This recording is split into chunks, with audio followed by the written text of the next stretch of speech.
Jadi titik mulai usaha itu mulai cerah kapan?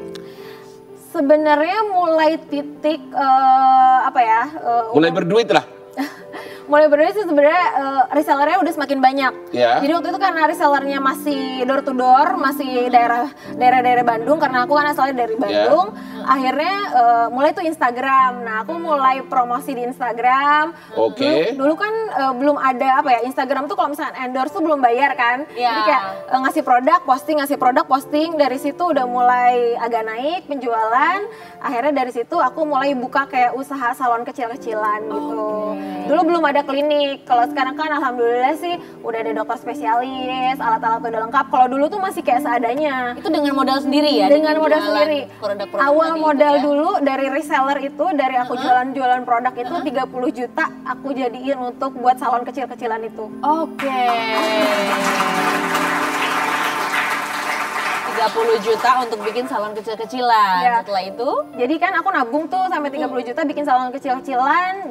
Terus tempatnya pun aku masih bagi hasil sama temanku. Jadi waktu itu temanku punya space kecil, cuman cukup untuk beberapa bed aja. Terus pakai aja deh nggak apa-apa. Pokoknya ya sewa seadanya. Pokoknya kalau pasien rame ya kita dapat. Kalau misalnya enggak ya udah gitu kan. Waktu itu.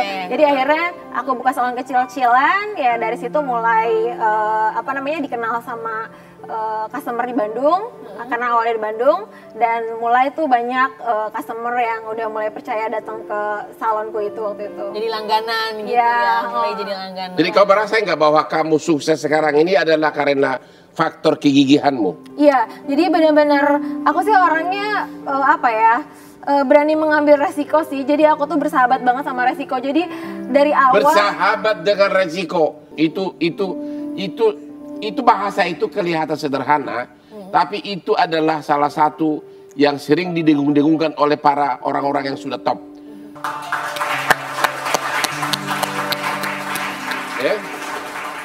Oke, jadi tadi Medina sempat sebutkan juga dulu endorse itu belum bayar kayak sekarang. Jadi endorse posting gitu kan, berarti mereka juga termasuk salah satu yang mendukung usaha kamu di awal-awal. Ada siapa aja sih waktu itu yang di endorse? Sempat selebgram, belum pakai artis. Oh, belum pakai artis ya? Belum pakai artis, jadi masih selebgram, teman-teman deket gitu kan. Yang posting dong datang ke klinik, padahal ke klinik tuh mereka nggak beli apa-apa. Jadi kayak fotoin paper bagnya aja difotoin, posting dong gitu ya. Sebenarnya memang belum ada budget untuk promosi juga. Tapi dari situ lambat laun, aku juga punya sahabat nih namanya ada Dokter Handi. Itu dokter yang membina aku dari awal aku buka klinik sampai sekarang juga alhamdulillah udah 6 tahun dia join sama aku praktek di klinik, dan sampai sekarang juga alhamdulillah ya dengan dengan banyak masukan dari beliau ya aku bisa sampai sekarang. Oke, nice. Jadi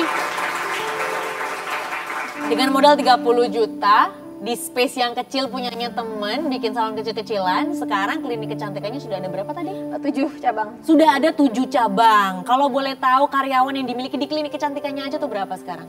Sebenarnya sekarang kan aku ada perusahaan holding sih. Jadi holding itu membawahi ada tour and travel. Tour and travel umroh ini baru dari 2015. Itu usaha kamu sendiri juga? Usaha aku sendiri. Terus ada klinik kecantikan, terus ada kosmetik, terus ada butik juga. Total karyawan sih 300-an lah, 350. 300 karyawan. Wow. Jadi inilah contoh wanita yang tidak cengeng, yang taunya cari pengacara untuk merebut harta gono gini. Ya, kalau ini malah ini kemungkinan malah dia yang memberi gono gini kepada lakinya. Ya itu contoh. Soalnya kalau kita itu pengacara begitu, wanita tidak kerja, shopping melulu, begitu cerai langsung cari pengacara. Gimana merebut harta gono gini suami? Kalau Anda nggak, malah Anda takut ya direbut ya hartanya ya, kalau cerai. Sebenarnya ya gimana ya jawabnya? Gitu ya pokoknya. Gitu ya? Gitu ya pokoknya. Kalau Mbak Mary gimana nih? Kalau Mbak Mary tadi udah cerita kisah inspiratifnya kalau melihat dari perjuangan atau kegigihannya dari Medina. Senang sih, saya selalu senang banget kalau ketemu orang-orang yang benar-benar self-made millionaire, orang-orang yang sukses. Self-made billionaire. What a nice language. Self-made. Memang berhasilnya itu bukan karena diwariskan, tapi memang usaha sendiri. Dan saya salut dengan kegigihannya, dan bukan cuma kegigihan tadi, berteman dengan resiko. Karena banyak orang mereka pengennya sukses tapi mereka takut gagal, takut mulai, takut punya resiko, takut nanti kalau nggak sukses gimana ya kan. Nah tapi menurut saya yang pertama ya harus berani memulai, berani ambil resiko, berani bermimpi besar ya, dan juga berani bekerja keras dan membayar harga kesuksesan itu. Jadi ini adalah salah satu contoh nyatanya. Salut. Keren banget.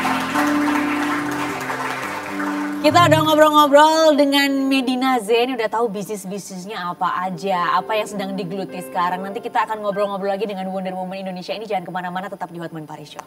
Seperti itu, aku lagi meeting, terus tiba-tiba ditelepon sama karyawanku, satu hari itu kan ada 200 jamaah yang berangkat. 200 jamaah itu nggak bisa check-in karena tiketnya palsu semuanya. Tiketnya palsu. Oke. Nah, akhirnya, tapi si manajerku itu ya di bandara. Akhirnya kan aku takut dia kabur. Jadi dari semua tiket yang 200 itu, yang asli itu cuma tiketnya dia.